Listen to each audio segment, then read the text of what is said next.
Vous allez dire que j'en fais trop avec ce silence insoutenable, mais là l'heure est grave. L'heure est très grave les amis. Déjà, bien évidemment, j'espère que vous allez tous très bien, que vous passez une excellente vie. Je sais que beaucoup d'entre vous sont réticents à l'idée d'aller regarder un film tel que The Marvels, peut-être parce que les trailers n'étaient pas assez attrayants, pas assez d'action, peut-être trop d'humour, peut-être pas assez d'humour. C'est en fonction de vos goûts. Moi, je suis un petit peu mitigé, mais je me dis, ça peut être une bonne surprise. Hein. Mais là, c'est pas une bonne surprise que je vais t'évoquer dans cette vidéo. Déjà, premièrement, c'est un énorme spoil. Mais quand je te dis énorme spoil, c'est que ça tease. Je pense très sincèrement que c'est pour l'instant le film de la phase 5, c'est sûr. Je suis en train de vérifier sur la phase 4. Je pense bien que c'est le film de post-Endgame qui tease le plus de choses, ou en tout cas la chose la plus incongrue. Dites-vous bien que The Marvels tease quelque chose qui n'a aucun sens à première vue, même si on va y venir. Et je remercie Anto par ailleurs, parce qu'on en a parlé et tout, et il m'a dit, mais c'est ça. J'ai fait, ah oui. Vous voyez Blade dans Eternals? C'est rien par rapport à ça. Parce que Blade, c'est un personnage, voilà, on se dit, Blade, Mahershala Ali, il doit avoir son film, mais dans Eternals, c'est vrai qu'on ne l'attendait pas. Là, c'est même pas qu'on ne l'attendait pas, c'est que ça n'a aucun sens. Vraiment. Là, je suis en train de te teaser le truc, là, pour te dire, ah, il a dit, dis-nous, dis-nous, dis-nous. Je vais te le dire. Calmos. Je vais te le dire. Mais bien sûr, attention, énorme spoiler. Et je vais même vous préciser quelque chose. C'est un spoil d'une des scènes post-génériques. Qui, je pense, à mon humble avis, a été repensée. D'accord. Je vais vous expliquer pourquoi. Déjà, on va faire un petit jeu. Je pense que certaines personnes savent déjà ce qu'il en est concernant ce personnage. Parce que, en gros, la scène post-générique, on en a déjà parlé. On connaît les deux déjà. Hein. On connaît les deux. Parce que la première ou la deuxième, peu importe, mais en tout cas la première qu'on avait évoquée sur la chaîne, on en a parlé il y a quoi, 2 mois, peut-être 3 mois. Là, le film sort dans 2 semaines. D'accord. Il y a un personnage dans cette post-générique. Il y a un personnage que personne... Ce n'est pas possible qu'on se dise ah mais j'y avais pensé. Ce n'est pas possible. Le teasing est insoutenable. Les gars, j'allais dire on fait un petit jeu, mais en vérité, je vais vous dire oui, non, mais vous ne pouvez pas me poser de questions, on n'est pas en live.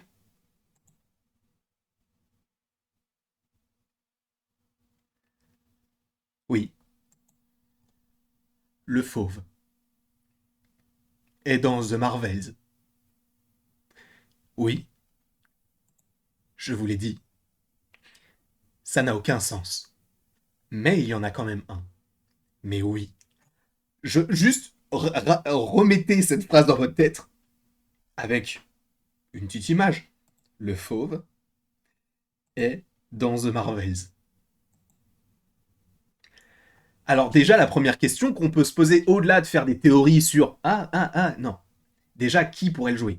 Est-ce que c'est la première version d'X-Men 3, l'affrontement final? Est-ce que c'est la version plus jeune de Nicolas Hoult?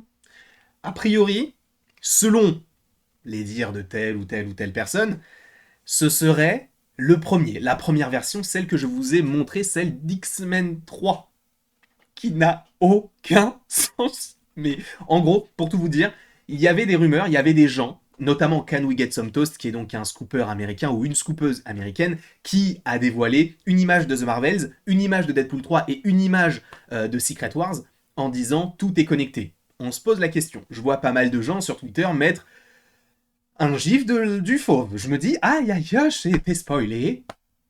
Eh ben d'accord. Et après, je me dis, bon, je vais quand même aller voir ce que dit Daniel RPK. Rien sur son Patreon. Je vais sur Twitter. Sur Twitter, il publie un message très intrigant.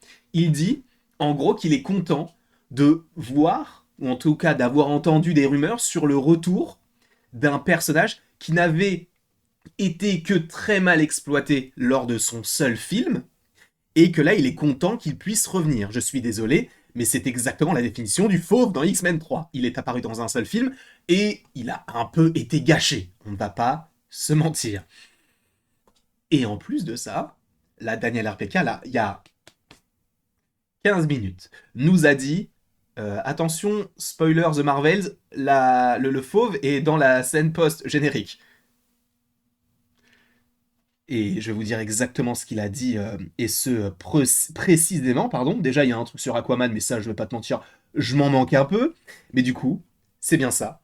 Le fauve apparaît dans la scène post-crédit de The Marvels, et il est fully CGI. Il n'est qu'en CGI. Donc ça peut faire un peu peur, parce que on serait pas sur cette version où il est peint en bleu, où il a ses petits poils qui sont collés. Il serait full CGI. Il ne faut pas le rater, les gars. Il ne faut parce que on a déjà eu des apparitions en teasing qui sont dégueulasses en CGI. On se souvient de Hercule dans Thor Love and Thunder. On se souvient de Pip le Troll dans Eternals. On n'en veut plus de ça. On n'en veut plus. Mais je vais vous expliquer un petit truc. Encore une fois, ce n'est que mon aïe aïe aïe aïe aïe, le mot n'est pas passé. Ce n'est que mon interprétation des choses, d'accord? Je ne dis pas que c'est ce qui était censé arriver, mais je vous rappelle que The Marvels était à la base Captain Marvel 2. On va raconter une petite histoire. Tu sais quoi? J'allais dire on va éteindre la lumière, mais si j'éteins la lumière, vous n'allez plus rien voir, donc non, parce que j'allais me mettre dans une petite ambiance. Mais de base, The Marvels s'appelait Captain Marvel 2. Il y avait beaucoup de rumeurs insistantes qui parlaient du fait que Captain Marvel 2 aurait pour réalisatrice ou réalisateur la personne qui pourrait s'occuper d'Avengers 5. On n'avait pas encore The Kang Dynasty et Secret Wars. C'était en 2020. Je travaillais pour Ciné-Série à l'époque, pour vous dire à quel point ça date. Donc, on a eu déjà cette petite rumeur qui était quand même pas mal relayée. Je me suis dit, bon, d'accord, mais donc si tu prends un même réalisateur ou réalisatrice pour faire deux films, c'est qu'il y a possiblement des connexions. Donc, il y avait possiblement des connexions entre Captain Marvel et Avengers. Sauf que le méchant de cette phase-là, c'est Kang. D'accord? Donc, à mon humble avis, dans la scène post-générique de The Marvels, il devait y avoir Kang, Jonathan Majors. Sauf que, vous connaissez les petites histoires autour de Jonathan Majors, je pense que Marvel s'est dit, alors on va changer nos plans, parce que la scène qui était prévue pour lui, soit elle n'avait pas été tournée, donc c'est bon, on va en faire une autre, soit on la supprime et on va en faire une autre. Mais quoi? Qu'est-ce qu'on peut faire? Sachant que la plupart des gens s'en foutent de notre film, il faut donner envie aux gens d'aller voir le film. Qu'est-ce qu'on fait? Eh bien, venez, on fait un truc qui n'a aucun sens, et on le lie aux X-Men. Venez, on fait ça. Eh ben, ils l'ont fait. Parce que... Et pourquoi le fauve? Parce que pour l'instant, le fauve et les Marvels, tout ça, ça n'a pas de rapport. Je vous rappelle que le fauve, il fait partie d'un groupe qui s'appelle les X-Men, d'accord? Assez diplomate, le frérot, hein? Un très très grand X-Men dans les comics. Et bizarrement, dans le film The Marvels, on a qui? On a Kamala Khan. Et Kamala Khan dans Miss Marvel, on apprend quoi? Qu'elle a un gène mutant. Et que ce n'est pas en lien avec les inhumains, mais bien en lien avec les mutants. Donc ce que je vois, c'est le fauve. Parce qu'on peut se dire, les gars, le fauve, pourquoi?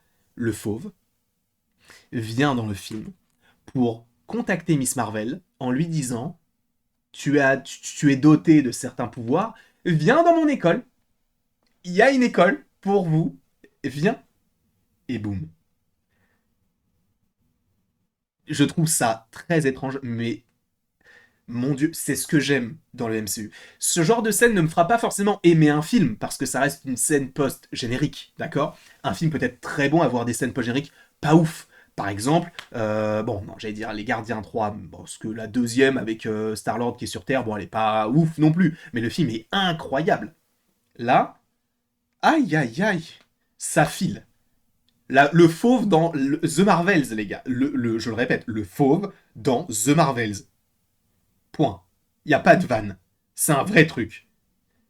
Selon Daniel RPK, encore une fois, qui ne s'est jamais, en tout cas depuis que j'existe sur YouTube, ne s'est jamais trompé concernant les scènes post-génériques. À chaque fois qu'il a dit telle scène post-générique, c'est ça, ça, ça, ça, ça, il ne s'est jamais trompé. Donc ce n'est pas juste une rumeur sur Twitter, ça vient d'un mec ou d'une femme, peu importe, ou autre, peu importe également, Qui ne s'est jamais trompé sur les scènes post-génériques d'un Marvel? Point. Bref, je vous remercie énormément. Il y a beaucoup de choses à évoquer puisque Daniel RPK a repartagé autre chose sur les 4 fantastiques. On va l'évoquer, peut-être pas aujourd'hui, peut-être demain, je ne sais pas, ça arrivera. T'inquiète pas, cousin. Je vous remercie encore une fois d'avoir été présent et il ne me reste plus qu'à vous dire à la prochaine pour la prochaine. Et sache que tu peux aimer, partager, commenter et surtout, frérot, commente ton avis parce que ça n'a aucun putain de sens. S'il te plaît, commente-le. Même si, bon, il y a un lien avec Miss Marvel du coup.